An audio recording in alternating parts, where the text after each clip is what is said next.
Olá, aqui é o Bruno Reis, vocês já me conhecem, sou o apresentador do programa Um Barzinho de Prosa, que tem aquela identidade mineira, belo-horizontina, boêmia, aquela conversa de amigos com muita hospitalidade. Tenho aqui uma mesa farta de produtos dos meus patrocinadores.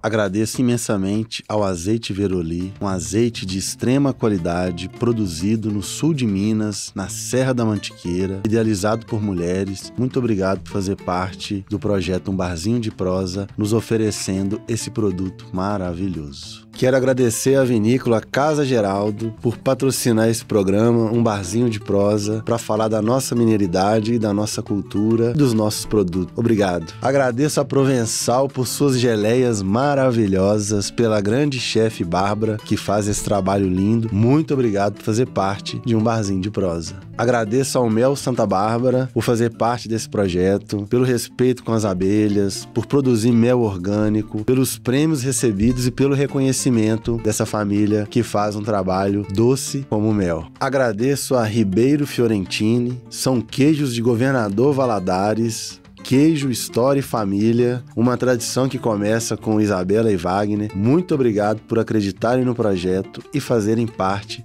de Um Barzinho de Prosa. Agradeço ao grupo Amazing Foods por fazer parte desse programa Um Barzinho de Prosa, por ser um dos nossos patrocinadores e também nos proporcionar uma experiência incrível de mineridade. E hoje a nossa convidada especial é a Rosilene Campolina, que é chefe de cozinha, professora, mestre em educação, apresentadora, curadora, repleta de adjetivos e talentos, e hoje eu tenho a honra de entrevistar essa grande mulher que vai nos contar a sua história, vai nos falar das suas experiências gastronômicas e principalmente de um produto que é a cara de Minas, a cara de Sabará e BH, que é a jabuticaba. Vamos brindar? É isso aí, Bruno. O vinho Casa Geraldo. Casa Geraldo, já começamos, abrimos os trabalhos com vinho mineiro, né? Vinho mineiro. Casa Geraldo, que é fantástico. Nossa, eu sou fã demais. Então, Cabernet Sauvignon, obrigado, viu, Casa Geraldo? Salve, Casa Geraldo. E é isso. E assim, com essa calorosa, né, recepção aqui e acolhida, com essa mesa farta, bem mineira, como você disse, nada mais gostoso que falar de Minas, das nossas mineiridades, de tudo que permeia isso, né? Quando fala assim, como é que é a sua carreira na gastronomia? Acho que foi uma sucessão de acontecimentos e que acaba assim, você não nasce e fala, vou ser da gastronomia, vou ser professor de gastronomia, alguma coisa, né? Mas as coisas vão acontecendo. E a gastronomia a gente entra muito por paixão. Com quase todo mundo que eu converso é assim, né? Então eu vim de uma carreira de comunicação social, né? Fiz jornalismo. Sua primeira formação? Minha primeira formação. É a comunicação. Exatamente. Legal. E depois, com o nascimento dos meus filhos, já ficava um pouco difícil, né? Trabalhava numa grande empresa, na área de marketing, comunicação, mas já estava um pouco difícil de continuar. E depois que o meu primeiro filho nasceu, eu decidi sair dessa empresa. E eu falo que a gastronomia nasceu junto com meus filhos. Porque, né, o João Paulo lá amamentando, fazendo as papinhas, eu já comecei ali, levava as papinhas e as minhas colegas que tinham filhos também, nossa, mas a papinha dele cheira mais do que a do meu, né? E assim, e comecei a fazer as coisas em casa, assisti a alguns programas de TV, reality show, que não eram tantos como hoje, né? Mas eu falo que foi o divisor de água na minha vida, assim. Foram 2 concursos que eu ganhei. Comecei como autodidata mesmo, muito apaixonada pela gastronomia, né? Pela cozinha, que vem de uma herança familiar, com a minha mãe e minha avó, que eram exímias cozinheiras, né? Você e tinha depois, um caderninho? Tinha um caderninho, o caderno que até é o hoje. Caderno que a avó de receitas. Passou para a mãe. Uhum. É legal. Tem, guardo com muito carinho, né? E fiz o meu caderno também, que fez parte do meu enxoval de casamento. Então, assim, antigamente, né? Não tão antigamente, senão parece que a gente é muito velho também, né? Mas antigamente a gente fazia parte do enxoval, ter o caderno de receitas. Então, eu tenho algumas receitas garimpadas aí. Era um atestado para casar, tinha que ter um caderninho de receita. Preparar a noiva, né? Então, assim, caderninho de receita, um bordado e tal, enfim. São coisas, lembranças que eu guardo com muito carinho e criei os meus filhos, né, descobri a gastronomia, fui fazendo cursos assim paralelos, estudando e tal, até que participei de 2 concursos, né, na TV também, né, e no canal GNT, ganhei um concurso lá no Menu Confiança com o chefe Claude Troagot e o jornalista Renato Machado. E realmente foi o meu pontapé inicial, porque o Claude foi um grande incentivador, né? Ele me disse, olha, você tem talento, faça gastronomia. E eu me empolguei. Depois veio um outro concurso da rede Sofitel de hotéis, era um concurso de bacalhau. Bacalhau. Bacalhau. E tinha que utilizar bacalhau e batata. Então, eu fiz o bacalhau brasileiro e sempre apostando nas nossas riquezas brasileiras, nos nossos produtos regionais. Então, eu falo assim, quando eu posso ficar em Minas, eu uso tudo de Minas.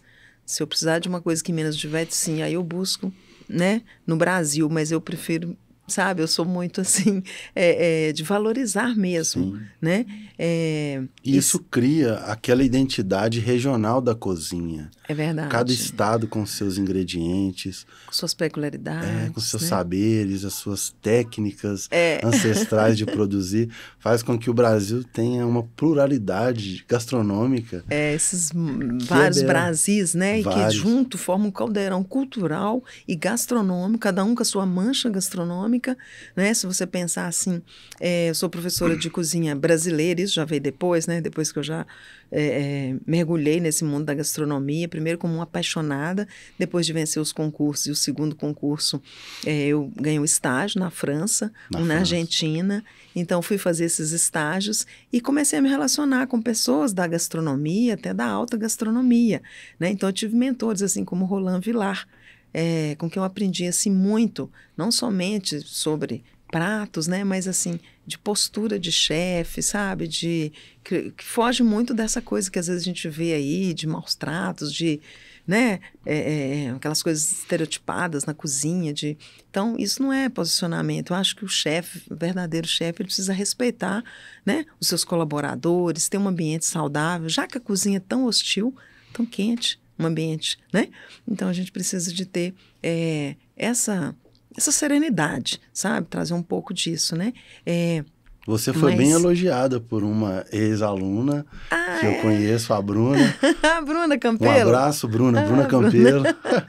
Abraço, eu falei que eu ia falar dela com você e ela falou que, assim, vocês estavam em alguns eventos, algumas provas da universidade e, assim, os alunos tensos, preocupados ali com aquela pressão, e você calma, tranquila.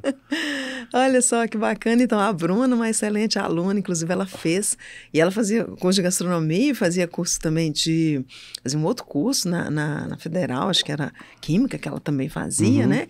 E muito dedicada. E lá na UNA, onde eu era titular da disciplina de cozinha brasileira, até porque sempre foi essa minha paixão, cozinha brasileira e especialmente a mineira.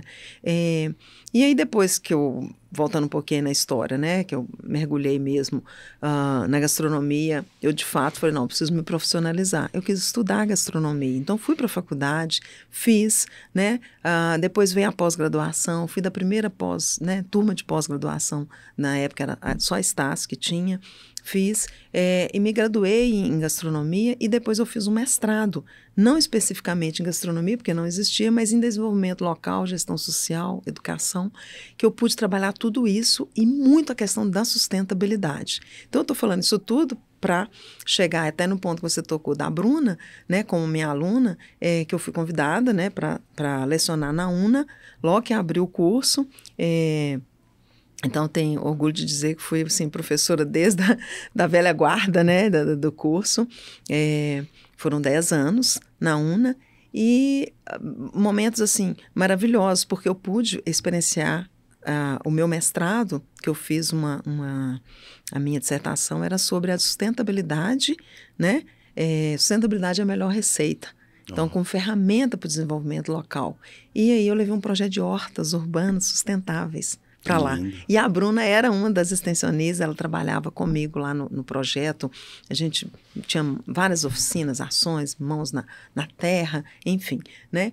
E é muito bacana isso, trazer essa formação e aproveitar o potencial dos alunos. Então, a gente levava as comunidades também lá, várias senhoras iam lá para a gente plantar, fazer, né, troca de sementes, muitas oficinas, e esse saber da faculdade, da academia, mas também esse saber popular, o saber das comunidades, né, que é tão rico. E dentro da faculdade, não somente eu como professor, mas muitos dos meus alunos, eles redescobriram e ressignificaram os seus produtos, os saberes, às vezes, da mãe, da avó, lá do interior, né? Que às vezes eles não davam a menor bola. Sim. E aquilo lá dentro da faculdade tinha valor. Falou, olha, um doce cristalizado do Carmo, isso aqui, olha a perfeição, um ofício que está acabando, porque às vezes ninguém quer continuar, né? Então, uma das minhas alunas também voltou para o Carmo e começou a trabalhar isso lá. Fazendo esse resgate das receitas tradicionais. Então, eu acho que ensinar, né, Bruno, é muito isso, eu procurei passar um pouco das experiências da minha vida e toda vez, quanto mais eu mergulhava nos estudos acadêmicos, mais eu voltava nas minhas origens, nos meus saberes ancestrais, das coisas que eu aprendi com a minha mãe, com a minha avó, os biscoitos de polvilho no forno de barro, as broas, sabe? E eu comecei assim, ver, gente, como os nossos pais, novamente, eu estou vivendo muito assim, do que a minha mãe era, do que a minha mãe fazia, sabe? E eu falo fazia porque, infelizmente, ela não está mais aqui, mas ela também foi professora, só que ela foi professora, né, primária, e gostava muito de mesa farta, cozinhava muito. E onde ela ia, ela levava uma coisinha. E isso eu aprendi com ela, viu? Então, hoje eu trouxe aqui para você, para o nosso bate-papo, né? Sempre que a gente vai para conversar com alguém, na casa de alguém, a gente sempre... Ela falava, não vá de mãos abanando. Então, olha só, eu trouxe um bolinho de fubá com laranja que eu fiz agora mesmo, trouxe para você, né, para deixar essa mesa mais farta ainda. Um bolinho de fubá com laranja. Com laranja. Gente. E aqui, ô Bruno, tem também um molho de jabuticaba com café. Ele é de uma produtora lá de Sabará, né, da Meire Ribeiro, da Sabará Bussu. E esse molho eu tenho orgulho de assinar, porque eu criei receita com ela, introduzindo o café na jabuticaba. E ficou assim, né, modéstia à parte, ficou fantástico, porque a nota torrada do café, um pouquinho amarga, com acidez e o doçor da jabuticaba, dá um contraste e, ao mesmo tempo, uma combinação perfeita. Isso com esses queijos aqui, assim... Então, acho que a gente pode até começar a harmonizar, porque é muita mineridade numa mesa e mais ainda no molho de jabuticaba com café. Porque o café é Minas. Eu falo assim que mineiro gosta tanto de café que põe até na jabuticaba. E gosta tanto de jabuticaba que põe até no café. Ficou lindo.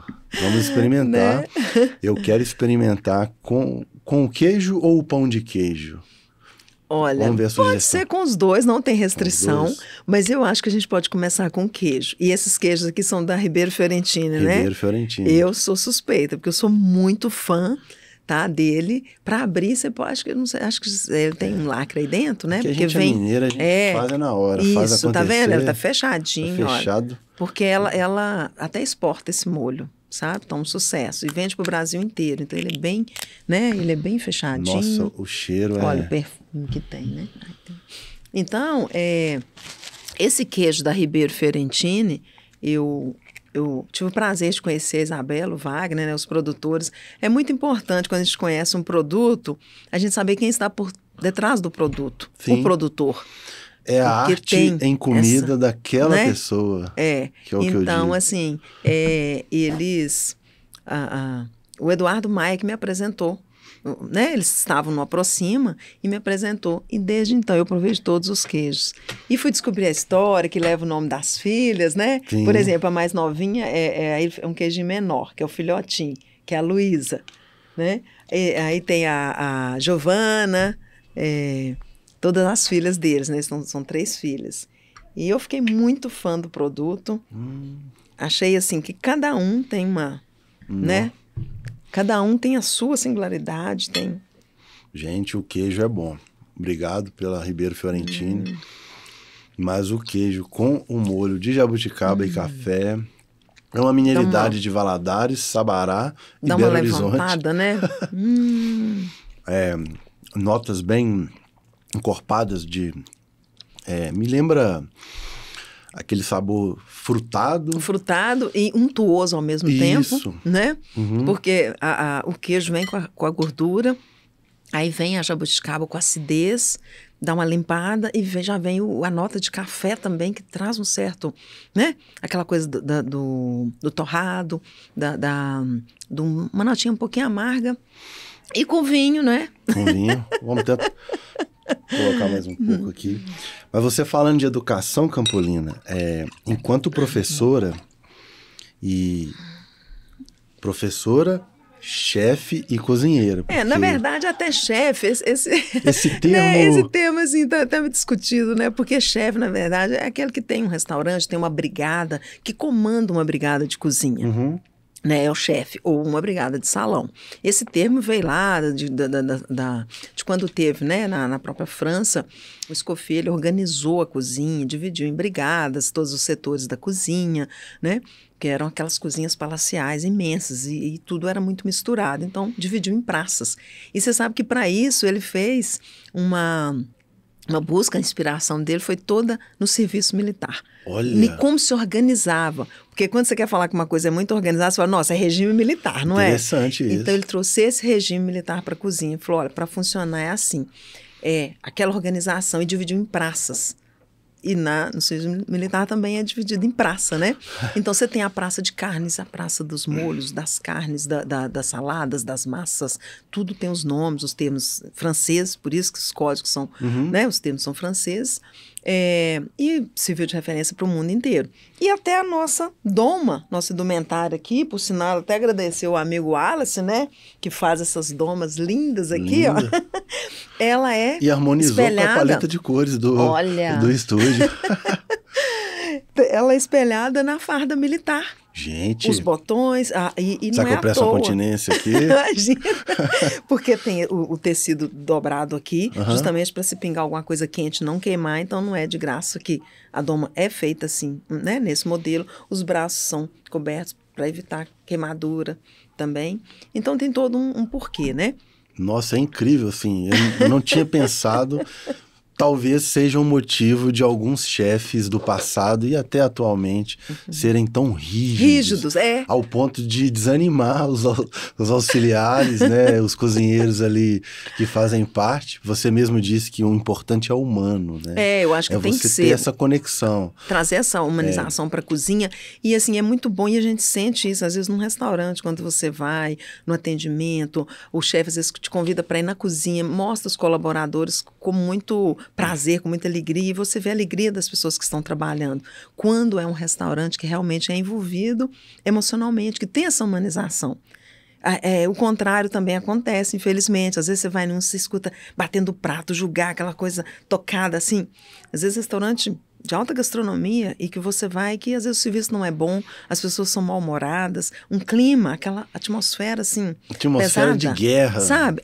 Não deve ser guerra. Então, tem que ser arte. Eu acho que vai muito né, da condução do chefe. Então, como eu estava te falando, o chefe é essa pessoa, tá nesse papel. E eu não me considero chefe, me considero professora de gastronomia, é minha formação, é meu trabalho, sempre trabalhei com educação, né? E na gastronomia. E assim, na verdade a educação ela começou até antes, porque eu fui professora de magistério, professora de jardim da infância, a educação estava na minha veia, né, no meu DNA. E acho que por influência da minha mãe também. E depois veio esse período que eu trabalhei na comunicação, na Duratex S.A., nessa grande empresa, depois saí, veio a gastronomia, e aí eu fui para a área de educação em gastronomia. Né? E assim a coisa vai multiplicando, porque a gastronomia ela é um leque imenso, né?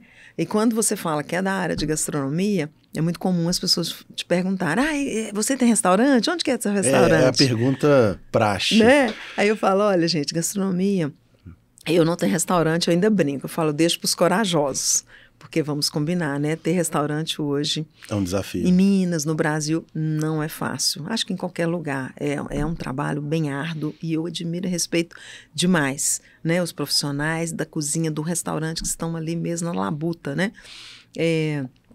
Mas a gastronomia você pode atuar em várias frentes. Por exemplo, eu juntei a comunicação com a gastronomia. Aí nasceu o Chef a Chef, é um portal de gastronomia, Sim. onde eu, né, trabalho os conteúdos, pautas gastronômicas, fui trabalhar com os festivais, sempre gostei de trabalhar com o público, então por isso, né, festivais, aulas, shows, curadoria, então veio a curadoria aí de vários festivais, como Quitanda de Congonhas, né, a Sabará, curadoria de concurso lá de Sabará, Expo Cachaça, a Feira Minas Mais Doce, Araxá, também, né, o Festival Saberes e Sabores de Araxá. E, além disso, eu estou sempre envolvida nesses projetos, e principalmente que envolve comunidades, que tem muito pegada social também, sabe? Eu acho que, assim, transformar uma comunidade, às vezes por um conhecimento. Agradeço imensamente ao Azeite Veroli, um azeite de extrema qualidade, produzido no sul de Minas, na Serra da Mantiqueira, idealizado por mulheres. Muito obrigado por fazer parte do projeto Um Barzinho de Prosa, nos oferecendo esse produto maravilhoso. Quero agradecer à vinícola Casa Geraldo por patrocinar esse programa, Um Barzinho de Prosa, para falar da nossa mineridade, da nossa cultura, dos nossos produtos. Obrigado. Agradeço a Provençal por suas geleias maravilhosas, pela grande chefe Bárbara, que faz esse trabalho lindo. Muito obrigado por fazer parte de Um Barzinho de Prosa. Agradeço ao Mel Santa Bárbara por fazer parte desse projeto, pelo respeito com as abelhas, por produzir mel orgânico, pelos prêmios recebidos e pelo reconhecimento dessa família que faz um trabalho doce como mel. Agradeço a Ribeiro Fiorentini, são queijos de Governador Valadares, queijo, história e família, uma tradição que começa com Isabela e Wagner. Muito obrigado por acreditarem no projeto e fazerem parte de Um Barzinho de Prosa. Agradeço ao grupo Amazing Foods por fazer parte desse programa, Um Barzinho de Prosa, por ser um dos nossos patrocinadores e também nos proporcionar uma experiência incrível de mineridade. Né? Não é só que você fazer comida, é entregar comida, mas é transformar por meio da comida. Nossa, você falou bonito, hein, Bruno? Parabéns. A gente fica inspirado, isso mesmo, né? inspirado. Eu, enquanto professor de história, tenho uma professora de gastronomia, de comunicação. E olha bem, o mineiro ele é conhecido e reconhecido pelo queijo e pão de queijo. E eu tenho aqui um pão de queijo recheado com costela. Nossa, Posso eu vou ter que ver? provar. Aqui. Pode pegar. Sim, igual o mineiro mesmo. Com a Isso. mãozinha, e a gente ainda abre aqui, ó. Vou até mostrar aqui, gente. Olha aqui pra câmera. Olha. Nossa, e quando você fala recheado... Não é... É mineiro mesmo. É mineiro. É fartura. O não pessoal... farta nada aqui. Renato e Ricardo aí, os gêmeos da Amazing Foods, obrigado aí, a chefe gostou. E também tem o pão de alho com costela, então a gente tá bem farto aqui. A mesa do mineiro é isso, né, Campolina? É fartura, as quitandeiras, as doceiras. Verdade. E a mesa do mineiro, essas casas de interior, na minha casa era assim. Às vezes a mesa, ela nunca sai de ser, ela nunca deixa de ser posta. Nunca. A mesa quase que fica posta o dia inteiro. Se chegar uma visitinha, peraí que eu vou fazer um café. Não é? E se sair sem tomar o café, é desfeita. É desfeita. Né? Vou passar o café, eu vou assar o pão de queijo e passar um café. Verdade. Então, assim, e a mesa, às vezes, tira do almoço, já põe ali a da quitanda, a tarde toda fica lá, sempre um bolo, um café. Se tiver um fogão de lenha, então, aí... Nossa! E falando também sobre a profissão chefe, bom, né? Profissão chefe de cozinha, professora, Rosilene, enquanto mulher, eu quero apresentar também aqui o Azeite Veroli. Nossa! Que é um azeite da Serra da Mantiqueira, do sul de Minas, Sapucaí Mirim, a cidade, onde tem os olivais. E são mulheres as produtoras, 2 gerações. Terroir da Mantiqueira. Da Mantiqueira. Gente! E elas produziram um azeite que foi premiado, ficou entre os 500 melhores azeites do mundo, no concurso que Bacana. só tem o azeite delas. Eu vi uma matéria sobre elas, Sim. eu achei assim fantástico. E primeiro pelo pioneirismo, né, gente? Isso. Ser mulher, né? Ser mulher. E eu vou. E assim, a gente vai colocar depois o link com as matérias, com Nossa. os patrocinadores. Mas assim, é um azeite mineiro premiado entre os melhores do mundo e feito por mulheres. E aí eu te Nossa, pergunto, sabor, olha aqui. um azeite arbequina, Gente, arbequina, muito bom. né? Que é o tipo da azeitona, né? Isso, a espécie. Nossa, gente, suave. Ele lembra assim, os azeites gregos são mais suaves, né? Uhum. E esse tá muito suave. Ó, Tá maravilhoso. esse programa dá fome, não dá? Pra quem tá assistindo, segue os patrocinadores que tem coisa boa. Mas voltando, Enquanto isso, eu tomo mais uma dose aqui do nosso super vinho Casa Geraldo. maravilhoso. Esse Cabernet Sauvignon, né? Isso. Como é que é a aceitação? Como foi a aceitação na sua época? Não precisa falar a época, mas pelo que você disse, quando você começou não tinha nem mestrado para curso de gastronomia, então você foi uma das pioneiras ali no passado a se formar na área de gastronomia. Como que foi a aceitação do público masculino? Porque a gente sabe que a gente vive numa sociedade, muitas das vezes, patriarcal, machista, e às vezes a mulher na cozinha, ela tem um papel subalterno de auxiliar, e você não. Você era a conhecedora dos saberes enquanto profissional. Porque é diferente aquela que a mãe cozinheira, a avó cozinheira, a amiga cozinheira, a funcionária, a colaboradora cozinheira. Agora a E chefe. cozinha bem, a minha funcionária Simone, ó, tá uma Isso. cozinheira de mão cheia, viu? Mas você não, era professora, Como que foi isso? Você passou por momentos difíceis? Igual as mulheres do azeite, estão começando, Com né? certeza. São guerreiras, parabéns. É. Me fala como é que foi esse tempo seu. Então, eu ainda tive o privilégio de não ter que lidar tanto com restaurante, né? Com esse machismo dentro de restaurante. Até porque eu segui muito o caminho, né? A vereda da educação. Mas, assim, nos festivais, nos encontros, onde se tinha muitos homens, e até nos concursos, né? Eu participei, por exemplo, do concurso, esse concurso do Sofitel. No final, só eu de mulher, né?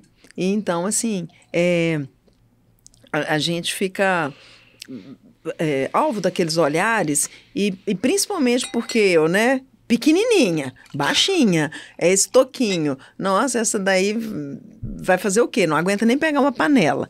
Então, eu sempre, assim, queria me esforçar muito mais, sabe? Do que, às vezes, numa tarefa para mostrar que eu aguentava, né? Então, vários, assim, eventos, festivais, as pessoas me olhando, nossa, será que ela vai aguentar? Você vai dar conta que esse panelão, a gente cozinhando assim, festival a gente faz panelão mesmo, o serviço. E eu pegando panelão, assim, para mostrar que eu aguentava. Porque senão tinha aqueles olhares, né? E já passei por alguns comentários e tal. Olha, será que vai? Uma vez eu lembro, eu estava numa situação, eu peguei uma abóbora moranga. Era tão grande a abóbora que eu peguei assim, aí 2 sujeitos ficaram me olhando assim, quero ver a dar conta. Não vai dar conta nem de carregar, quanto mais de cortar. Aí, sabe, aí eu peguei a moranga, coloquei na tábua e com toda a categoria, fui lá e cortei. E vamos falar, cortar a abóbora não é fácil, porque é duro pra caramba. Mas eu já tinha uma experiência, assim, eu cortava muito e cozinhava, sempre cozinhava em casa, tem um com minha segredo mãe, pra cortar né, a abóbora? E tal, né? Tem um segredo, então, assim, não é qualquer faca, você tem que pegar numa faca nem muito grande, nem muito pequena, uma faca, assim, por exemplo, a faca de chefe, eu prefiro a faca, aquela que às vezes de desossa, uma lâmina um pouco mediana, né? Porque, e aí você enfia ali por cima, posiciona a abóbora de um jeito que ela não rola ali na tábua, posiciona e corta. Um dia a gente pode fazer um ensaio de cortar. Vamos fazer na cozinha do estúdio. E hoje, uma coisa super fácil, já vai uma dica gastronômica, olha só. Segue gente, aí, galera. Se você vai cortar a sua abóbora para cozinhar, se tiver que fazer com ela, leva um pouquinho, você vai colocar ela num prato e levar assim, uns segundinhos no micro-ondas. Alguns segundinhos e tira. Aquilo ali só vai dar uma aquecidinha na casca. A faca vai entrar facilmente e você vai conseguir tirar a casca facilmente. Faça isso. Aí eu fiz abóbora essa semana com quinoa. É muito fácil. A faca nem tava Fazer tão amolada, foi tenso.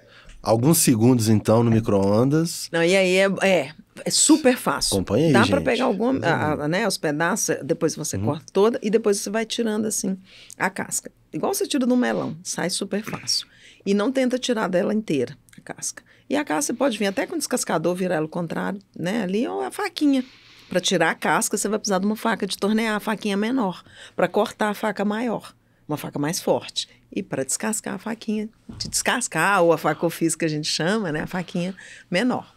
Perfeito, tá vendo aí a dica da chefe, como cascar a abóbora. Esse programa é bom demais, é a cara do mineiro. E ainda aproveita tudo, aproveita semente, aproveita semente a casca, tem proteína. Muita, né? Às vezes a gente joga fora o que mais tem proteína. Que né? é o conceito atual de cozinha Vitaminas. sustentável, é aproveitar tudo.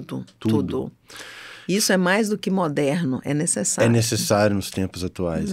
E falando de aproveitar tudo, vamos aproveitar dos produtos aqui. A gente tem aqui o mel Santa Bárbara. Você falou do mel no início. Nossa, o mel Santa Bárbara, assim, desde que eu entendo por gente, né? É o mel Santa Bárbara. É o mel. Então, não existe outro, né? E hoje quem está à frente também são mulheres, as filhas do produtor, aquele que começou com a criação de abelhas. Eu vou pegar um pedacinho do queijo para experimentar com o mel.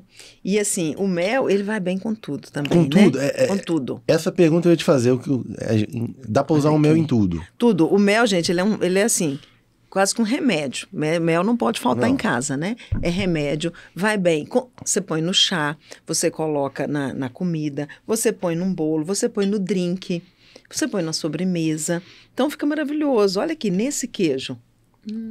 O mel é o doce que não faz mal, né? Nossa, bom demais. O mel, ele pode corrigir alguma acidez? Pode. Por exemplo, um molho que você faz, molho de salada, molho para carpaccio, você coloca um toque de mel, fica muito bom.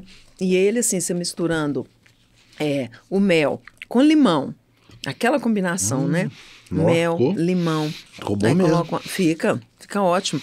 Tem um carpaccio de pera que eu faço, super fácil de fazer, né? Lamina as peras bem fininhas, coloca lá e faço um molho de mel com limão, às vezes limão siciliano, pega a raspa do limão também, coloco e ainda rego com bastante mel em cima, mas fica assim, delicioso. Olha aí, serve gente. Acompanhado com rúcula, Que pouquinho receita. de presunto de Parma, fica delicioso. E até legal destacar que são mel de flores silvestres. Ele é mais suave também, né? Mais suave. Ele é mais Eu percebi. leve. E onde tem abelha, tem saúde no meio ambiente. E a gente tem que proteger, né? As abelhas. E eles fazem um trabalho, depois vocês podem estar seguindo o site, o Instagram.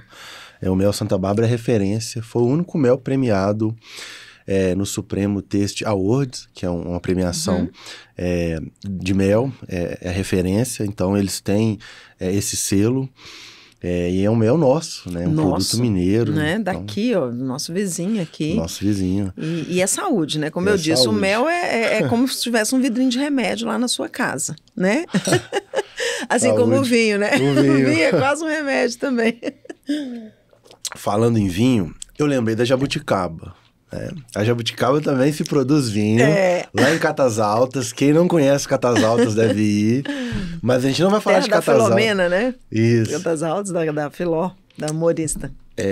Mas nós não vamos falar de vinho de jabuticaba, mas nós vamos falar do festival de jabuticaba de Sabará. Que é incrível, né? Que você é a grande curadora, a mente pensante ali, junto com tantos outros. Com o Danilo, né? O Danilo Sim. Simões, a Elaine, lá da Quintal Torres também. E a irmã dela, Elizabeth, ela é a presidente agora das Prodejas, né? Então, Sabará, eu tenho uma história muito bacana com Sabará. Eu conheci, assim, os produtos até através da Meire Ribeiro, da Sabará Bussu, porque quando eu estava fazendo mestrado, tinha um colega de mestrado que ele era de Sabará. E aí ele falou, nossa, você é da gastronomia, então você precisa conhecer um molinho lá da Meire, né? E me trouxe esse molhinho. Eu apaixonei, era um molho picante de jabuticaba. Eu apaixonei com o molho e comecei. Eu, assim, quando eu gosto de uma coisa, eu começo a falar dela para as pessoas, né? Isso assim, sem ganhar nada, espontaneamente. Eu acho que o que é bom você precisa, né, compartilhar. E aí, ela começou a me andar para os molhos e tal, me apresentou para muitas pessoas de Sabará. Fui lá e comecei a participar dos festivais. E os festivais aconteciam, né? Hoje já está na 38ª edição. Foi agora, mas sempre né? tinha, recente, né? Foi dia 16 agora no feriado. E eles tinham muitas geleias, os licores. Praticamente era isso, não tinha muita variedade com os produtos. E aí nós começamos a incentivar. Né? Eles falaram, Rosilene, vamos fazer um concurso aqui de produtos inovadores para incentivar elas a lançarem e tal. Me convidaram para dar uma aula show. Então, o festival lá não tinha aula show, não entrava a parte da cozinha, da gastronomia aplicando aqueles produtos. Era só aquela feirinha com os produtos, né? Então, nós fizemos. Aí eu fiz a primeira aula show lá. E nessa aula show, eu fiz uma carne de lata. Falei, eu vou pegar uma coisa bem regional daqui. Carne de lata. Uma carne de lata. É a cara do mineiro. Não é?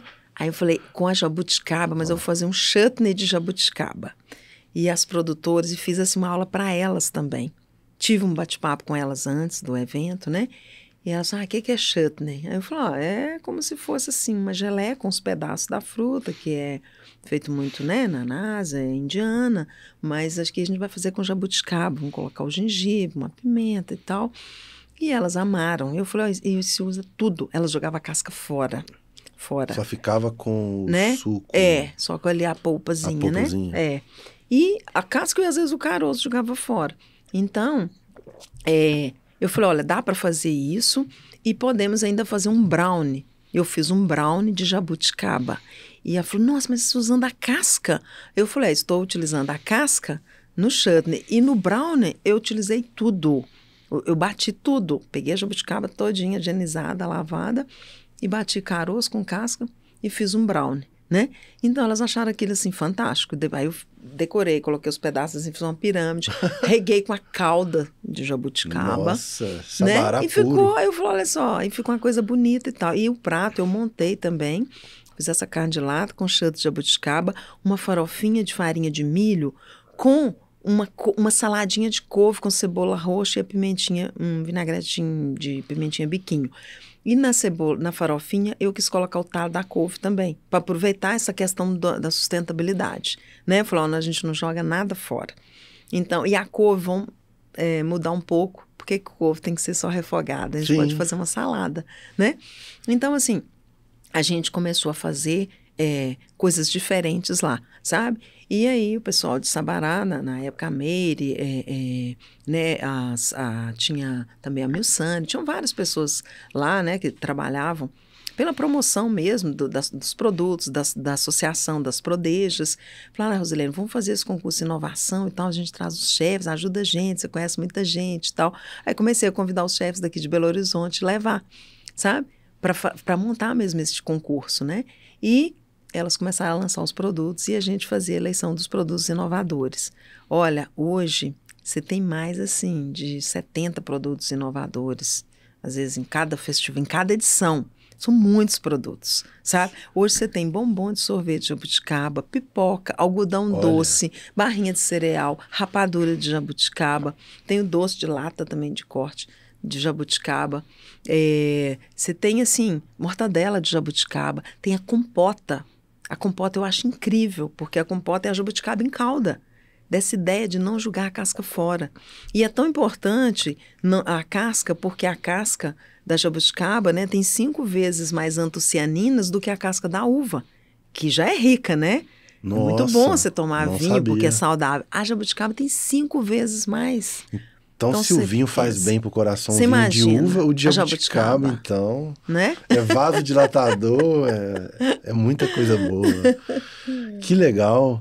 Jabuticaba, assim, é uma é uma fruta que tem uma representação nacional, o Brasil é reconhecido. É uma fruta nativa, né? Da Mata Atlântica, né? Mas nós mineiros temos mais apreço, cuidado e produzimos mais comida, doces com jabuticaba. E aqui, assim, uma identidade. A gente tem muito esse carinho com a jabuticaba, porque ela não é, assim, uma produção industrial. A nossa produção ela é orgânica.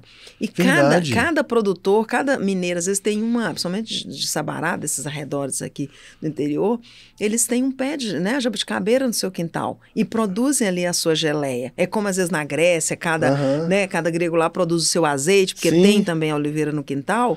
Isso acontece com a jabuticaba. Cada família tem o seu tipo de fazer a sua geleia, né? Embora a geleia ela tem toda uma técnica para ser geleia, a fruta e o açúcar e pronto. Mas, às vezes, ali o ponto, o nível de acidez, até o colher da jabuticaba, se ela estiver mais madura, um pouquinho mais ácida, ela também vai interferir no sabor final do produto. E você sabia que existe mais de 15 tipos de jabuticaba? Mais de 15? Existem mais de 15 tipos. E a jabuticaba branca e a jabuticaba verde, pelo menos eu tenho notícia que em Sabará tem alguns lugares, né? Jabuticaba branca, gente. Se você olha, ela é toda branca.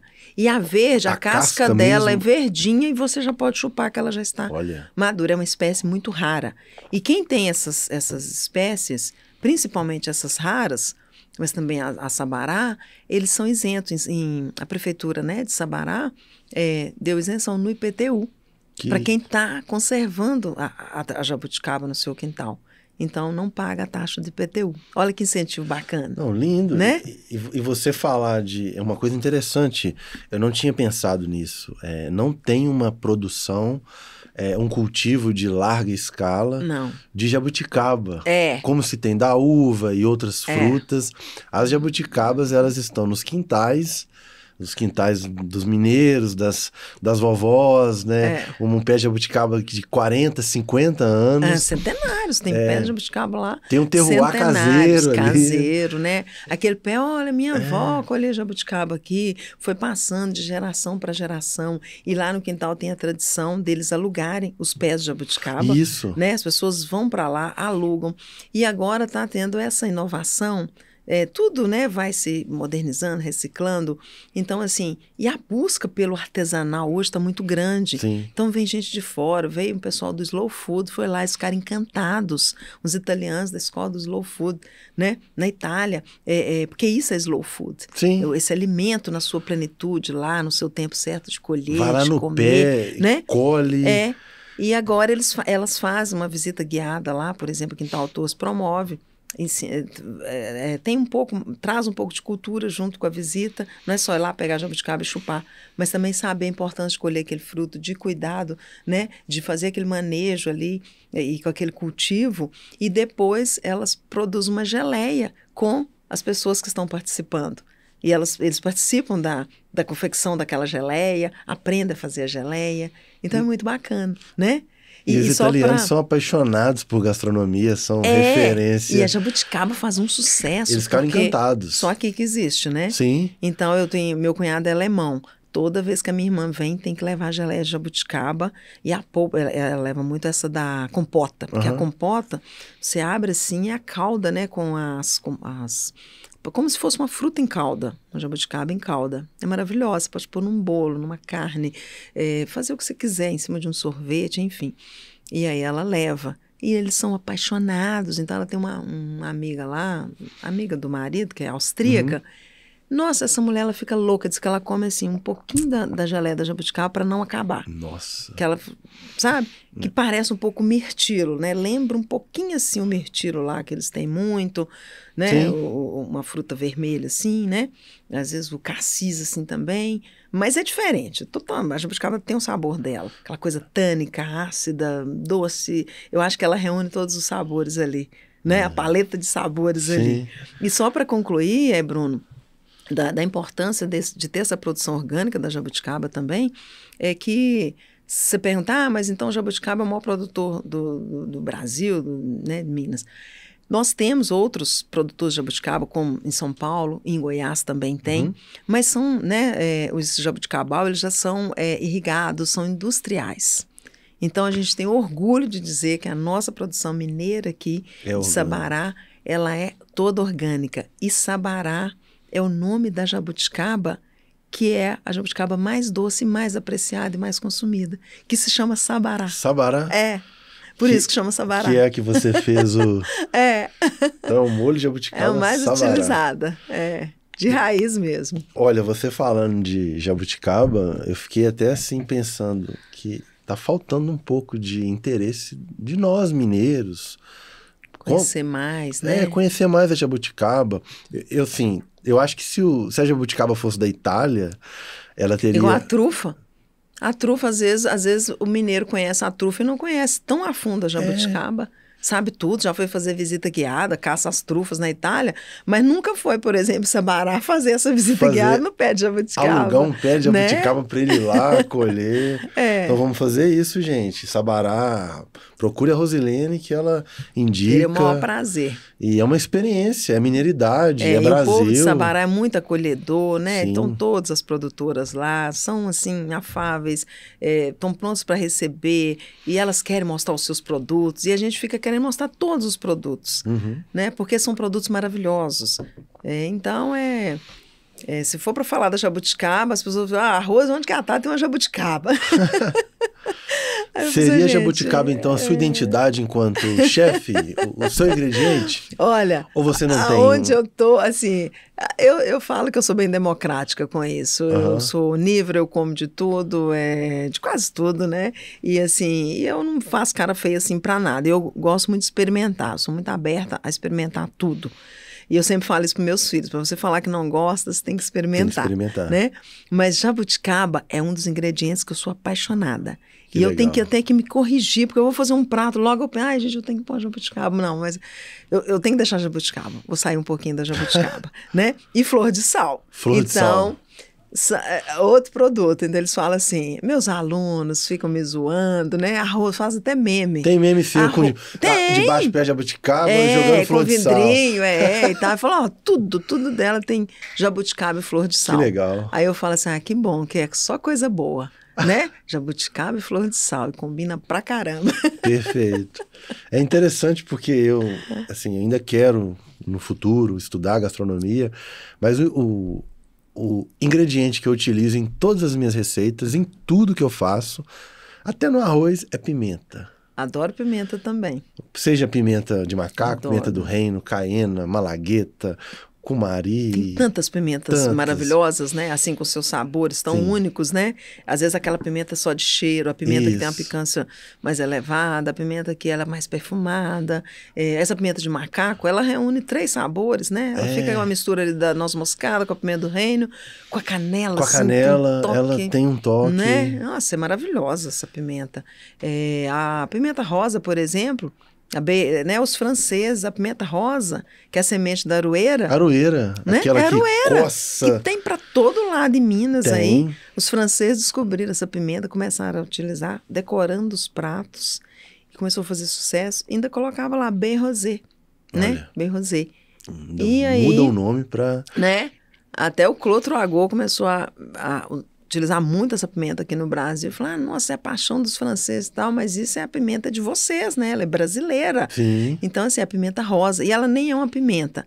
A gente chama de pimenta, mas ela entra na categoria, ela é um arbusto. Um arbusto. Né? Ela não entra nessa classe das pimentas. Então, ela é muito decorativa, você usa muito no drink também, E né? ela tem um perfume lindo. Eu vejo que Minas, para mim, é pimenta. Cachaça. É um ingrediente, assim, que eu amo, gente. Eu coloco quase tudo também. Risoto. Adoro fazer risoto amineirado, né? A gente tomando Desculpa vinho. os italianos, mas assim, a gente sabe que o risoto fazer faz risoto com de vinho, cachaça. mas me dá essa licença poética, né? Pra eu colocar com cachaça. Aí eu batizo o risoto de risoto barroco, risoto amineirado, né? Risoto barroco, gostei. Porque a gente tem que respeitar, né? Assim, eu acho que, por exemplo... Mas tem que fazer as releituras. As releituras. É só a gente, eu sempre falo isso. Tem que ir mudando. para né, trazer para o Brasil. Porque não é que a gente vai descaracterizar e Sim. desrespeitar um produto. É diferente. Aí, ao fazer isso, você rebatiza o prato e explica. Rebatiza Fala, o prato. gente, eu estou fazendo um risoto aqui, mas não é um risoto autêntico italiano. Estou fazendo um risoto amineirado. Eu coloquei o nome de risoto barroco, risoto caipira, sabe? Então, eu brinco muito assim, coloco muito risoto os nomes assim. de alambique. Risoto de alambique, ó, que nome legal. Legal. Então, porque eu vou utilizar a cachaça, o queijo, se tiver um queijo, eu vou pegar um queijo mineiro, né? Sim. Então, assim, é aquilo que eu te falei no início do nosso papo. O que eu puder substituir por ingredientes regionais e nacionais, eu sempre vou fazer. Porque os nossos produtos, assim, são maravilhosos, não deve nada para ninguém, né? Sim. Então, bacalhau, esse concurso do bacalhau que eu ganhei, o bacalhau brasileiro, eu chamei de bacalhau brasileiro. E até o pirarucu é considerado o peixe bacalhau brasileiro, né? E se faz um tipo de bacalhau com o pirarucu. Que parece muito, e fica muito parecido a textura, o sabor com o bacalhau. E é uma oportunidade de negócio, porque o Brasil, ele exporta o bacalhau, né? O bacalhau brasileiro, o pirarucu, né? Ele importa o bacalhau. Ele importa o bacalhau. Ele importa o bacalhau, Isso. e é caro. Né? É caro. Então, o bacalhau, assim, teve época que ele chegava aqui até barato, mas... E a gente tem um peixe que dá para fazer um bacalhau. E a gente não faz. Mas assim, e a gente precisa de divulgar mais isso e mais pessoas utilizando, porque aumenta a demanda. Se você pensar, o pirarucu chega pra gente aqui mais caro, pirarucu que vem da Amazônia, por exemplo, chega mais caro do que um bacalhau que vem lá da Noruega. Verdade. Né? Então, olha só, que São atravessa o oceano, e chega mais barato. Tá aqui, né? Então, a gente precisa de aumentar essa demanda, sabe? Mas a consciência... Né, de olhar para o Brasil enquanto explorar esses o ingredientes, paraíso de né? especiarias, condimentos, a truta, produtos, gente, você tudo. tem truta salmonada, que ela parece muito salmão. Então, assim, o salmão truta você vai ter salmonada? Truta salmonada. Olha. Você tem truta no sul de Minas, grandes produtores de truta, né? Então, assim, às vezes, em vez de utilizar o salmão, pega a truta salmonada. Verdade. Você está privilegiando e ajudando a comunidade local, Sim. Né? Mas essa minha receita do bacalhau brasileiro, que eu ganhei o concurso do Softel, eu fiz com flambado na cachaça. Foi o ponto alto, porque os jurados, assim, eram jurados cônsul da Noruega, chefe francês, né? Reitor lá da Universidade de Estácio do Rio de Janeiro. Então, eu tive, assim, muitas pessoas ali avaliando o prato e que consideraram, assim, aquilo bem inusitado, sabe? De flambar o bacalhau na cachaça. Deu todo sabor. E ele acompanha, eu falei bacalhau brasileiro, porque eu peguei, minha inspiração foram as cores da bandeira brasileira, verde e amarelo. Toda uma apresentação. Isso. E então, eu coloquei a batata. Tinha um patrocinador, a Mecken, ela estava patrocinando, era obrigatório usar a batata. E aí eu dourei a batata com açafrão da terra. Açafrão da terra e coloquei nesse purê. Nossa. Transformei num purê e coloquei leite de coco. Então eu trouxe muita brasilidade para o prato, né? E o prato, ele remete à bandeira do Brasil. E flambei na cachaça. Aí foi espetáculo. E assim, fiz aquele leito de couve no fundinho. Nossa. E se usa muito em Portugal, se usa muito bacalhau com couve, né? Sim. Tem até um prato lá, bacalhau couveira, que eles chamam e tal, coloca aquelas folhas de couve no fundo e tal. Então, fiz assim, e um azeite de salsinha para finalizar, azeite cebulete ali. O bacalhau brasileiro. É brasileiríssimo esse bacalhau. Tem receita no site, viu? Quem quiser, só procurar. Chefe a chefe.com.br. Você utilizou limãozinho, o nosso limão que a gente chama de limão capeta também? Limão capeta, né? Nossa, é perfumado, é maravilhoso. Ou chama também de laranja da terra. Né? Laranja da terra. Ou tem gente que fala limão cravo, limão capeta, limão galego, né? As pessoas batizam. Às vezes, cada região eles chamam de um nome, né? Sim. É impressionante. É igual a banana. Banana d'água, banana nanica, banana caturra. É a mesma banana, né? É banana. Vamos comer um pão de alho com costela também? O pão de alho, gente com do costela. Céu. Hoje isso aqui é pão de alho de costela. É um banquete, né? É um banquete. Nossa, então não é qualquer pão de alho, né, Bruno? Não. E o pessoal do estúdio gostou, viu? Gente, e como é que a gente faz para adquirir esse pão? Eles vendem assim em loja aberta ou Olha, ele é todo recheado, gente. As maiores lojas... Quando fala em recheio, é recheado mesmo, Sim. né? Nossa. Eles têm esse pão de alho aqui nas maiores lojas de churrascaria, de carnes nobres. Coisa boa. Olha. Fazer um churrasquinho. É Amazing Foods. Food, né? É, aqui, Amazing ó. Foods. Amazing Foods. Aí tem o do João, Sou de Minas e Brasa Minas, né? São vários... Tem um pão de queijo, pão de queijo provolone. Tem linguiça de marguerita com linguiça de marguerita, linguiça de batata baroa com queijo, assim, é espetáculo. Nossa, quando você colocou esse pão na mesa, mas estava um perfume. Eu acho que a Grenda ali estava assim, salivando, viu? Até sofrendo ali, tadinho. Maravilhoso, que sabor. E outra coisa, o alho não grita, não é aquela coisa extremamente forte. É porque fala pão de alho, não quer dizer que você tem que morder alho. Só alho, né? Fica com aquele gosto ruim na boca. E falando do alho, eu entendo que a cozinha mineira, para mim, o que nos faz ter esse título de a melhor gastronomia do Brasil, eu nem gosto dessa palavra melhor, que eu acho que o melhor, você coloca alguém pior, inferior. Eu acho que a gente se destaca. Entre os melhores, né? Salvador tem uma gastronomia, Bahia, o Coentro, né? Eu sou fã do Coentro. Nossa, moqueca baiana, acarajé, Então, o Pará, sim, gastronomia paraense, né? Mas eu acho que a gente, enquanto mineiro, e acho, porque não posso afirmar, mas pelo que eu sei de comer e gostar da cozinha mineira, acho que o que nos diferencia é alho e cebola. Ou alho, você cebola e cheiro errado? verde. Tá certíssimo. Não é? Certíssimo. Alho, cebola e cheiro verde. Eu falo assim, verde. gente, comida de mineiro tem que ter o alho. É muito alho. Tem que ter, muito alho. E eu refogar. Tanto que a gente tem o tempero tradicional mineiro. Tempero mineiro é o quê? A pasta de sal com alho. Isso. Todo mineiro que se preza tem na sua cozinha o pote já, que a gente já faz essa pasta de sal com alho que dura assim até acabar. Lá em casa eu faço, dura 2, 3 meses. E Tá quase acabando, eu faço de novo. Bate o alho purinho, mistura com sal. E o próprio sal conserva o alho. Não precisa pôr na geladeira. Você não pode misturar cebola, misturar nada já disso. começou a oxidar. Vai fermentar e tal. Então, é puro alho com sal. Mas isso assim, eu tempero tudo com isso. Faço arroz, por exemplo. Pasta de sal com alho. Não põe só sal no arroz. Meu arroz cheira a alho, né? Então, você vai temperar uma carne, já pasta de sal com alho. Tanto que as minhas receitas, às vezes fazer uma receita na TV e tal, eu levo minha pastinha e falo, isso aqui é um tempero caseiro, é a pastinha de sal com alho. E que quantidade? É mais ou menos, sei lá, 1 quilo de carne, você vai gastar 10 gramas dessa pasta de sal com alho. Entendeu? É mais ou menos assim. E essa pasta você faz um por um? Olha... Uma porção de alho com uma porção de sal? Ou assim, para meio quilo de alho, né? Você gasta ali 1 quilo de... Pegando o segredo da chefe. Meio quilo de alho, 1 quilo de sal. Eu vou fazer isso. E se você quiser deixar com mais alho, tá? Aí você pode colocar menos sal. Por exemplo, a minha filha agora, ela tá metida a cozinhar e gosta das coisas light, assim, que ela fica fazendo. Inspiração né? Campolina, né? Família Campolina. Aí ela fala, deixa o meu com mais alho e menos sal. E aí eu já faço um pra ela separado. Com mais alho, a pasta com mais alho. Então, por exemplo, ela faz... Às vezes ela refoga uma carninha moída lá. Gente, no azeite. Ela tá refogando. Quando ela põe o azeite, põe um pouquinho da pastinha, cheira lá no quarto. Você olha, o cheiro.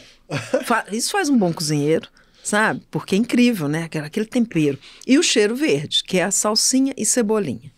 Então eu falo assim, e a gente não pode confundir as bolas. Isso, na verdade, é a identidade do mineiro. É identidade. Alho, sal, cebola, cebolinha e salsinha. E, gente, sem invencionice. Por exemplo, você vai fazer um frango com quiabo, às vezes lá na faculdade, teve uma vez, um episódio que eu não me esqueço, o aluno queria caprichar muito, né? Era cozinha mineira, a gente falou, olha, hoje é o dia do frango com quiabo, vamos fazer frango com quiabo, vamos fazer o angu, vamos fazer tal. Tinha alguns pratos, eram 3, 4 pratos assim por aula. E aí ele falou assim, não sei como, ele catou lá ficava até uma prateleira cheia de temperos.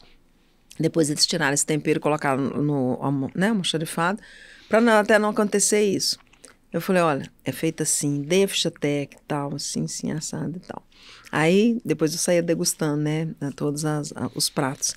Quando eu cheguei, assim, só de olhar, eu vi que a cor do prato, desde do caldo do quiabo, estava muito amarelo. e veio aquele cheiro que não tinha identidade mineira, não cheirou a alho e cheirou a açafrão. Parecia que eu estava comendo uma paella, assim, sabe, tal. E o açafrão, ele se destaca muito. Destaca, então, não, se e colocar ele pegou... muito, você rouba o sabor de tudo. Total. E aí, o que acontece? Na hora, eu já senti o cheiro, já fui provando com medo. Na hora que eu provei e tal, falei, tá diferente de vocês. O que vocês colocaram aqui? Aí eu falava assim, professora, a gente queria caprichar. Eu coloquei um açafrão que tava ali, peguei. Eu falei assim, Nossa. Qual açafrão? É um que tava no pacotinho ali e tal. A batatinha mesmo? Não, pegou o açafrão pistilo, aquele açafrão indiano, espanhol. O indiano. O pistilo que vem, né? Sim, é porque quando você fala açafrão... Que é açafrão da terra. Que é aquele, parece né? um gengibre. Se fosse, era menos pior. Menos pior. Menos pior. Mesmo assim, ele se destaca muito, né? Ele ainda pegou o floral. Nossa. O outro, que é o da flor, caríssimo. Aí você só comia o gosto de açafrão. Aí eu falei, gente, isso aqui é um exemplo. Eu falei, foi até bom ter acontecido para eu ter a chance de explicar para vocês. Que olha boa só, professora você né? é. Isso aqui é um exemplo assim, você pega uma coisa super cara, que é de uma identidade de um produto, se fosse fazer uma paella, né? Um bacalhau à espanhola, você poderia utilizar um risoto milanês, né? Você ia ou até um frango que com quiabo combinar indiano, demais, né? né? Muda O seu açafrão floral. Então, você aqui é a mesma coisa de dar pérolas aos porcos. Sumiu. Porque você colocou esse açafrão, ele não dialoga com a comida mineira. Não é do nosso DNA. Atrapalhou o prato. Então, assim, ele queria, eu entendo, né? Que eles queriam, né, apresentar e se performar ali, mas assim, estragou o prato. Ficou um gosto muito ruim e que não teve nenhuma característica de um frango com quiabo. Então é isso, a gente tem que saber combinar os temperos e principalmente respeitar essa identidade, né? Como eu falo que quando às vezes a gente substitui um vinho por uma cachaça, num prato italiano, tem que explicar. Sim. Olha, você não está fazendo o autêntico, você está substituindo. Uma releitura, né? Para... E era uma cozinha autêntica mineira, um frango com quiabo, não tinha nada que meter um açafrão indiano, espanhol lá no meio, né? Verdade. E eu queria te apresentar um novo produto, você conhece, que é as geleias do Provençal. Da Provençal, da Bárbara. Da Bárbara. Essa aqui é de mexerica. A Bárbara esteve conosco na Expo Cachaça. Isso. Queria que você falasse também, enquanto saboreia aqui, o que você acha de harmonizar com queijo também? Com queijinho, eu vou pegar um queijinho com a mexerica, com né? A mexerica. A geleia de mexerica. Eu vou te acompanhar. Nossa. Como que é? Gente, eu adoro esses sabores assim, agridoce. Que entra o ácido e o doce junto. Eu acho que, assim, sabe, o sabor continua na boca. É uma experiência. Esse programinha dá fome, viu? Combinou demais. Nossa, você... que coisa maravilhosa. É curadora da Expo Cachaça também. Da Minas Mais Doce, que é um braço, dentro da Expo Cachaça, nós temos a feira Minas Mais Doce. Então, o José Luz, que é o presidente da Expo Cachaça, me convidou, a gente teve essa ideia, né? Tudo começou até com o Via Liberdade, quando o governo de Minas lançou a Rota, né? Liberdade, e nós tivemos aqui até 4 representantes de 4 estados que fazem parte dessa rota, ou seja, a BR-040, por onde ela passa ali, quais aqueles estados que tem e os produtos que tem. Então, eles foram convidados para vir aqui no lançamento dessa Rota Liberdade. E aí, você por acaso está com, acho que não é por acaso, né? Não. O caso Geraldo, eu sou muito fã, estive na vinícola espetacular, eu falo assim, foram das melhores vinícolas que eu fui em termos assim, principalmente de passeio, de aproveitamento, sabe? De andar aquela vinícola toda ali, parava debaixo das árvores, a gente degustava em loco, né? Porque eu conheço vinícola assim, Itália, França, Chile, Argentina, várias. Já né? Rodou em várias vinícolas. Bastante. Mas, e estava até com a minha irmã e meu cunhado, que é alemão, que são grandes apreciadores de vinhos também. Não e perde nada esse vinho para nenhum vinho premiado do mundo. Eles ficaram encantados. Tem o Colheita Tardia também, né? Lá tem o Syrah. O Syrah deles é, assim, espetacular. Que é que tá no seu kit ali de presente. Uau! Vai tomar um Syrah hoje com a família. E aí, outro dia, menina, eu comi Gente, galinhada com pequi e o cirrá. Ah, não. Vou Pequi te é falar. minha paixão, não, viu, não, Campolina? fiz essa semana. Na panela de ferro ainda. Panela de ferro? Panela de ferro libanesa. Falando em panela de ferro, eu queria te perguntar sobre panela de cobre. Tacho de cobre, que é o que você tem. São minhas duas paixões também. Você é especialista. Panela de ferro e tacho de cobre, artigos de cobre, né? Eu acho que isso tudo traz a mineiridade. Os dois? Então, assim, os dois. Uhum. Por quê? E ainda vou colocar mais uma aí, que é a panela de pedra. De pedra, né? São 3. De pedra sabão, que se utilizava muito. Uhum.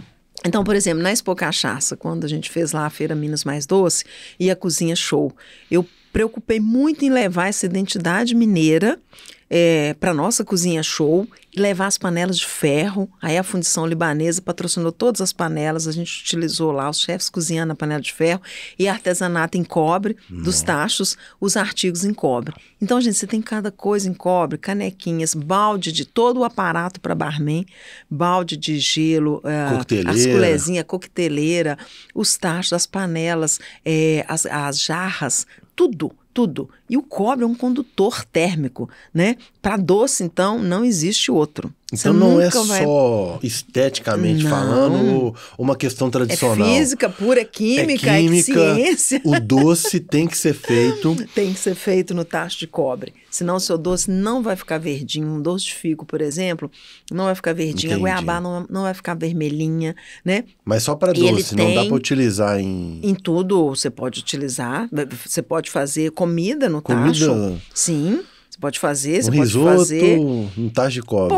Pode fazer. Inclusive, na França, os molhos, eles fazem muito nas panelinhas de cobre. Eu fiz um estágio no Ritz Escoffier, que é uma escola, estágio assim, curto, sabe? Sim. Era um sonho, assim, fazer e tal, nessa escola Ritz Escoffier, que foi o, né, que criou essa padronização da cozinha. E eu fiz um estágio lá, que eu achei maravilhoso, fica dentro do Hotel Ritz, em Paris. E assim, a cozinha é maravilhosa. Que e é isso. toda decorada com panelinhas de cobre. E as panelinhas não são só para decoração, elas são utilizadas. Os molhos lá fazem todos nas panelinhas de cobre. Às vezes você pega esses filmes antigos assim, por exemplo, Vatel, cozinha, né? Você já viu aquele filme? Não. Chama Vatel. Vatel? Com Gerard Depardieu. É fantástico. Vatel. O Cozinha do Rei lá e tal. E tem também a Festa de Babette. Então são filmes, né? Esse Vatel é incrível. Festa de Babette e o Monsieur Vatel. Vatel, Cozinha do Rei. Então, é maravilhoso. Eles mostram muito essas cozinhas e os utensílios. Eu fico de olho em tudo, né? Claro. Eu fico de olho assim nos utensílios, nas panelas de cobre e tal. Então, assim, eles mantêm, por exemplo, a uniformidade da cocção. Então, você está com a comida ali, ela cozinha por igual. A panela, ela aquece por inteiro. Você vai fazer um doce de leite, a goiabada, né? O pé de moleque. Você pode fazer o tutu, você pode fazer um molho, uma ambrosia. Então, assim, o que você quiser no tacho de cobre. E a panela de ferro também. A panela de ferro, inclusive, até a Márcia da Dona Lucinha conta muito essa história, né, dessa pesquisa que na época a Dona Lucinha fez até parte. Foi uma pesquisa feita pelo FMG, falando assim, por que o mineiro, a criança, né, mineira não era tão desnutrida. E eles foram ver que, de baixa renda, né, é porque eles comiam muito. Qual o prato que eles mais comeram? Era canjiquinha. E na panela... Eu falei, mas por que não são desnutridos? Não é só canjiquinha, tem tanta vitamina assim, mas porque a canjiquinha era feita na panela de ferro. Nossa! E aí absorveu o ferro. E isso, assim, é uma pesquisa lá do Departamento de Física Nuclear lá da UFMG que fez essa pesquisa. Perfeito. Márcia sabe falar até com mais detalhes, assim, do que eu, sabe? Mas é incrível, né? O porquê desses alimentos e nessas então, feijão na panela de ferro, imagina, então, na panela de ferro. É um feijão supremo. Né? Supremo, já tem ferro. com toda a plenitude ali de vitaminas, de ferro, de nutrientes. Que né? legal saber. E é muito bacana. Eu sou muito fã de panela de ferro, tacho de cobre. Eu já deixo no meu fogão assim, ficam lá as 2 panelonas de ferro lá. Já fica decorativa, sabe? Acabo de almoçar, limpa, lava e coloca as panelas lá. Elas ficam sob o fogão. Porque hoje não usa mais fechar o fogão, né? Fica ali. Eu falo que a gente está voltando ao tempo antigo. O meu fogão não é a lenha, mas é um fogão até moderno. Mas ele é desses, assim, que não tem tampa mais. não está se usando. É com aquelas grades de ferro gusa, sabe? Tal, panelão de ferro lá em cima. E aí o pessoal entra na cozinha, nossa, Rose, que panela linda e tal, né? E é muito legal isso, porque ao mesmo tempo que você resgata, parece que a comida está com mais sabor, ela está mais orgânica, sabe? E a panela de pedra, ela E a panela mais... de pedra, ela também aquece muito, mantém muito o sabor. Por isso que é bom, né? fazer uma muqueca. Frango com quiabo, gente. Frango com quiabo na panela de pedra, uma covinha ali também, né? Ou na panelinha de ferro. Zangravé na cozinha mesmo. Nossa, é muito Fazendo bom. É muito bom, né? É como, assim, cada região vai ter lá os seus produtos e vão da prioridade que está ao seu alcance, né? Então, por exemplo, as panelas de barro têm toda a sua importância na cozinha capixaba, Sim, na cozinha baiana. A muqueca e é uma herança indígena também, né? E a muqueca na panela de barro. Então, maravilhoso uma muqueca na panela de barro. Então, você tem, por exemplo, no Espírito Santo, as panelas de goiabeira, né? Do Goiabeiras, distrito lá de Goiabeiras, que faz essas panelas de barro. Tem toda uma técnica para fazer, sabe? Começou com as mulheres fazendo também, né? Então, eu adoro. E são tidas, assim, as melhores panelas do Brasil, são essas panelas de goiabeira, né? Elas são feitas muito artesanais, sabe? E tem até para dar aquela cor preta na panela, tem uma vegetal lá que eles fazem tipo uma vassourinha e vai batendo assim na panela, tipo alisando ela e que dá também aquela cor. Perfeito. Né? Impressionante. Aí você vai, a panela de ferro, né? Tem um prato, por exemplo, já é da cozinha paulista, peixe azul marinho. Chama peixe azul marinho. Se você cozinhar um peixe, por exemplo, às vezes numa panela de ferro, às vezes ele vai mudar a cor. E às vezes esse peixe azul marinho, eles colocavam muitas vezes numa panela de ferro com a banana verde e aquela química ali que ocorria deixava o peixe azul. Olha, ele fica azul. Azul? Por isso que chama peixe azul marinho. Gente, é feito com banana da terra. Conhecimento puro, ancestral, contemporâneo e tradicional. A gente está sempre aprendendo. É bom. Fico feliz de te receber. É bom a gente conversar com a chefe de cozinha de casa, né, mineira, e que traz esse amor. Né? Você fala com tanto amor da nossa cozinha. Eu até agradeço ao Leônidas, né, o nosso secretário de Cultura e Turismo, Leônidas. Leônidas, fantástico. Que também sempre, ele faz um bom trabalho com... Está nos ajudando muito, né, com a promoção da cozinha mineira, Sim, clássica e contemporânea, aliado aí com o turismo, com a cultura, né, porque ele é da Secretaria de Cultura e Turismo, e a gastronomia está dentro dessa pasta. Sim. Então eu falo assim, que ninguém viaja sem comer. Não. E tem gente que come para viajar, como é meu caso. Eu adoro... É o turismo gastronômico. Hoje você tem o turismo gastronômico, o turismo, né? As experiências das vinícolas, o enoturismo, né? Tá tão em alta agora. Então, assim, eu acho muito bacana, sabe? Essa rota aí dos vinhos para o sul de Minas, né? Tantas riquezas que nós temos. E até lembrando aqui um pouco do caso da Via Liberdade, que a gente começou a falar, sim, né?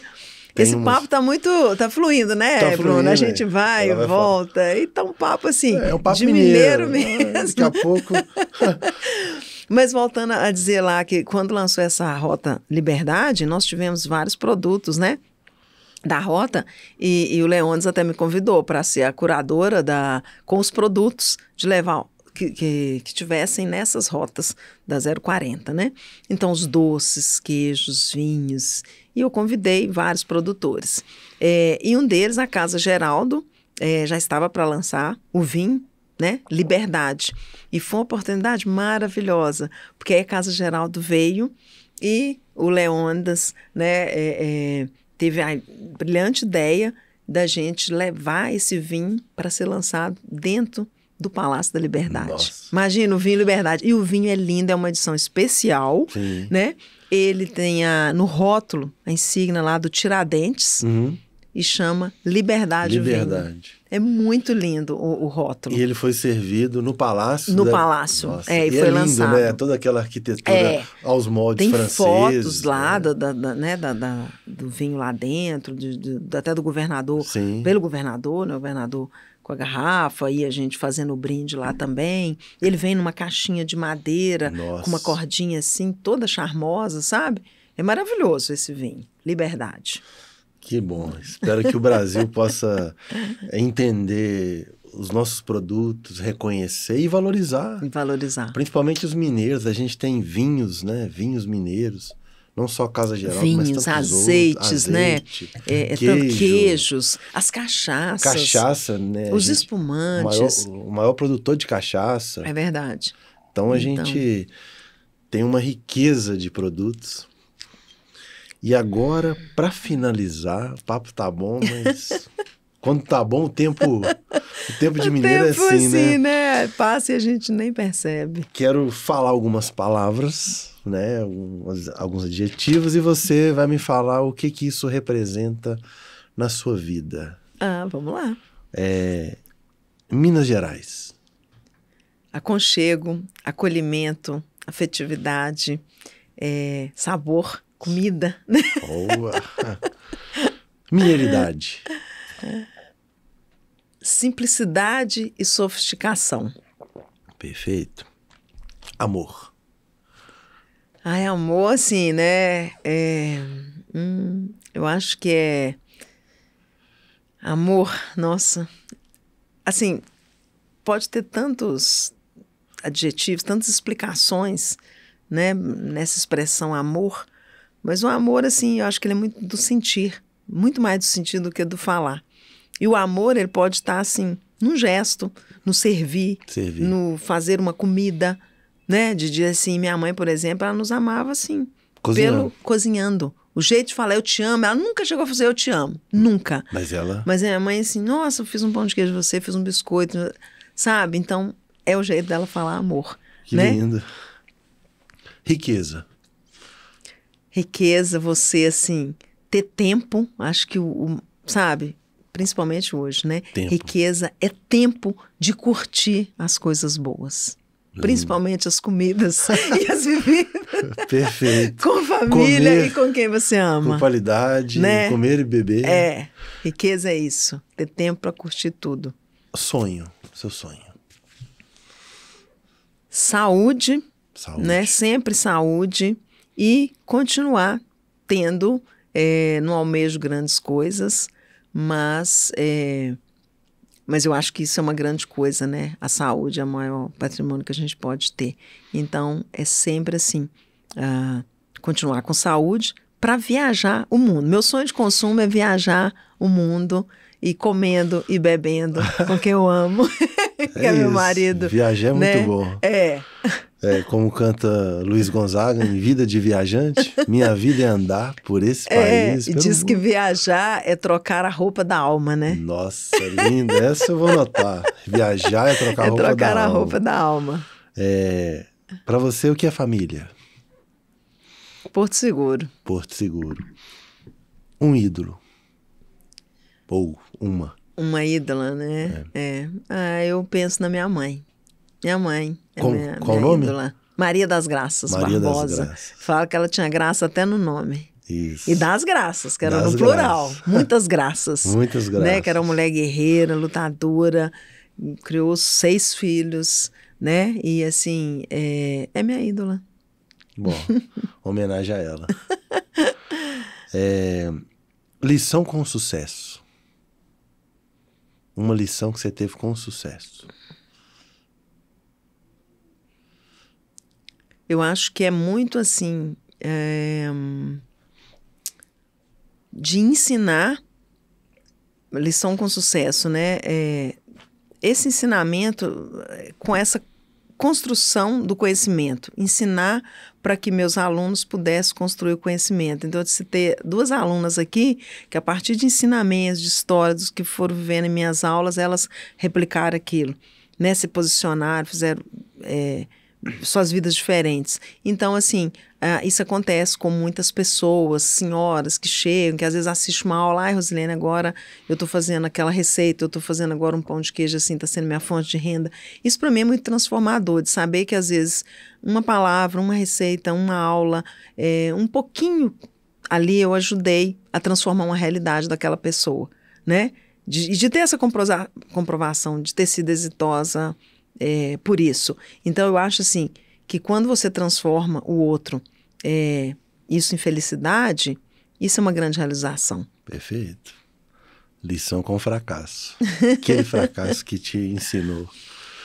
Eu acho que assim, a gente aprende mais com a derrota do que com a glória, né? Sim. Então, cada vez que eu tropecei, e eu já tropecei várias vezes, né? Cada vez que eu levei uma rasteira, ou às vezes confiar em pessoas que eu não devia, isso me ensinou muito, isso me fortaleceu, e isso me tornou mais assim resiliente e com mais vontade de me superar.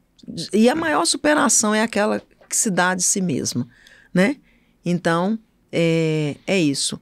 É não saber que não é a pessoa lá que vai colocar o valor em você, mas você tem o seu valor. Nossa, terapêutico, viu? Além de chefe, professora, ainda é psicóloga. Mas foi bom te ouvir, de verdade. Serviu pra mim. Uma música. São tantas, nossa, mas... Aquela que te fala assim, essa é a minha música. Amor de Índio. Amor de Amor Índio. de Índio, Beto Guedes, que foi a música do meu casamento com meu marido, que nós dois amamos, e é uma música que fala muito de, né? Como chama seu construir marido? Cláudio Campolino. Cláudio Campolino, prazer, viu? Homenagem a você também. Amor de Índio. Amor de nossa Índio. Música mineira. Mineira, sempre nas raízes, né? Coração de Estudante também eu amo. Caçador de Mim também. Aí, assim, cheio da mineiridade. Minas né? é bom. É bom demais sem base, né? E algo inconformável, aquilo que você não aceita, para terminar falando... Injustiça. Injustiça. Injustiça. Não dá para aceitar. Como diz minha amiga Beth Beltrão lá de Tiradentes, eu empino a carroça quando eu vejo uma injustiça. Eu não sei ficar calada. Se eu ver uma injustiça...